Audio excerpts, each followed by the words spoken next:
ವರ್ತೂರು ಪೊಲೀಸರ ಕ್ರಮ ಬಹಳ ಖಂಡನೆಗೆ ನನಗೆ ನನ್ನ ಗಮನಕ್ಕೆ ಬಂದಿದೆ ಅದು. ಅವರಿಗೆ ಕಮಿಷನರ್ಗೆ ಬೆಳಿಗ್ಗೆ ನನಗೆ ವರದಿ ಕೊಡಿ ಅಂತ ಕೇಳಿದ್ದೇನೆ. ಮಹಿಳಾ ಪೊಲೀಸು ಹೊಡೆದಿದ್ದಾರೆ ಅಂತ ಹೇಳಿ ನನ್ನ ಗಮನಕ್ಕೆ ಬಂದಿದೆ. ಅದ್ರ ಬಗ್ಗೆ ಡೀಟೇಲ್ ರಿಪೋರ್ಟ್ ಕೊಡಿ ಅಂತ ಕೇಳಿದ್ದೇನೆ.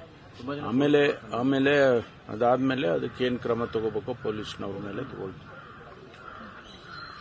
ಸರ್, ನಿನ್ನೆ ಮುಖ್ಯಮಂತ್ರಿಗಳು ಏನೇ ಆದರೂ ಕೂಡ ಹೈಕಮಾಂಡ್ ತೀರ್ಮಾನ ಮಾಡಬೇಕು, ಸುಮ್ಮನೆ ಅನಗತ್ಯವಾಗಿ ಚರ್ಚೆ ಆಗ್ತಿದೆ ಸಿಎಂ ವಿಚಾರ ಅಂತ ಹೇಳಿಕೆಯನ್ನು ಕೊಡ್ತಾರೆ. 15ನೇ ತಾರೀಕು ಸಂಪುಟ ಪುನಾರಚನೆ ಸಂಬಂಧ ಮಾತಾಡೋದಕ್ಕೆ ರಾಹುಲ್ ಗಾಂಧಿ ಭೇಟಿ ಮಾಡ್ತೇನೆ ಅಂತ ಕೂಡ ಹೇಳಿದ್ದಾರೆ. ಇಲ್ಲ, ನಾವೆಲ್ಲ ಅದನ್ನೇ ಹೇಳ್ತಾ ಇದ್ದು. ನಾನು ಅನೇಕ ಸಂದರ್ಭದಲ್ಲಿ ಹೇಳಿದ್ದೀನಲ್ಲ, ಹೈಕಮಾಂಡ್ನ ನಾವು ಯಾರೇ ಕಾಂಗ್ರೆಸ್ ಪಕ್ಷದ ಸದಸ್ಯರು ಹೈಕಮಾಂಡ್ ಏನ್ ತೀರ್ಮಾನ ಮಾಡುತ್ತೆ ಅದನ್ನು ಗೌರವಿಸ್ತೀವಿ. ಪದೇ ಹೇಳ್ತಲೇ ಇದ್ದೀವಿ. ನೀವೇ ಅದನ್ನ ಕೆದಕ್ತಾ ಇರ್ತೀರಾ. ನಾವು ಹೈಕಮಾಂಡ್ ಅಲ್ಲಿ ಕಾಂಗ್ರೆಸ್ ಪಕ್ಷದಲ್ಲಿ ಒಂದು ಶಿಸ್ತಿದೆ.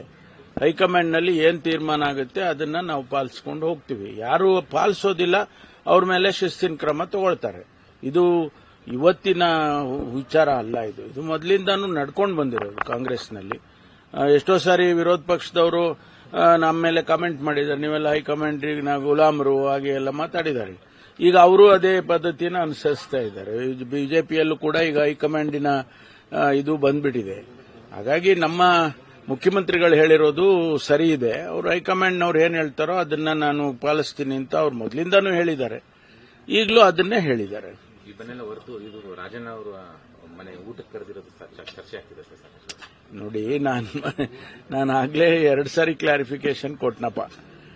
ಯಾವಾಗ ತುಮಕೂರಿಗೆ ಬಂದಾಗ ರಾಜಣ್ಣವ್ರ ಮನೆಯಲ್ಲಿ ಮೈನ್ ರೋಡಲ್ಲಿ ಇದೆ ಮನೆ.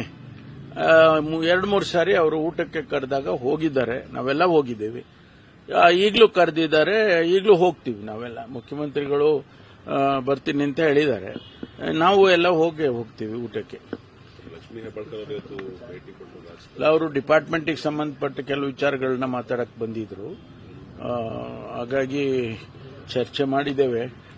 ಅವರ ಇಲಾಖೆಗೆ ಸಂಬಂಧಪಟ್ಟಿದ್ದು. ಡೆಲ್ಲಿಗೆ ಹೋಗ್ತಾರೆ ಸರ್, ನೀವೇನಾದ್ರೂ ಹೋಗ್ತೀರಾ ಸರ್? ಗೊತ್ತಿಲ್ಲಪ್ಪ ನಂಗೆ ಯಾರು ಹೋಗ್ತಾರೆ ಅಂತ ಗೊತ್ತಿಲ್ಲ. ಯಾರು ಹೋಗ್ತಾರೆ ಅಂತ ಗೊತ್ತಿಲ್ಲ. ನಾನು ಸದ್ಯಕ್ಕಂತೂ ಯೋಚನೆ ಮಾಡಿಲ್ಲ. ಅವಶ್ಯಕತೆ ಬಿದ್ದರೆ ಹೋಗ್ತೇನೆ. ಸಾಮೂಹಿಕ ವರ್ಗಾವಣೆ ಆಗ್ತಾ ಇದೆ ಸರ್, ಏನ್ ಸೂಚಿಸ್ತಾ ಇದೆ ಇದು ಅಂತ? ಕೆಲವು ಹಿರಿಯ ಸಚಿವರಿಗೆ ಕೊಡ್ತಾರ ಏನು? ನೆಸೆಸಿಟಿ ನೋಡಿಕೊಂಡು